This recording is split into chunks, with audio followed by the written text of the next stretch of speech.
无论是易拉罐啤酒还是易拉罐饮料，是能够回收资源再生的物料，并且易拉罐变废为宝，在生产形成的铝也是一笔相当不错的效益。第一，要把易拉罐进行彻底的撕碎，撕碎成碎片后才能进行下一步。第二，连续式脱漆碳化炉必须要先行升温，温度达到后方能开始通过螺旋上料器上料，进入到碳化室，反应温度一般约为350到600度。第三，进入到碳化室的易拉罐碎片再依次经过油气除尘装置，以除去油气中的杂质，最后再进入加热系统供热。第四，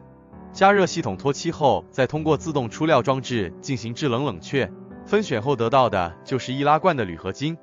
这款易拉罐脱漆炉是在无氧的条件下进行的，很大程度上保护了易拉罐脱漆后的铝合金不再氧化的难度。这款连续式脱漆炉传热效果好，密封性能强，不会产生二次污染。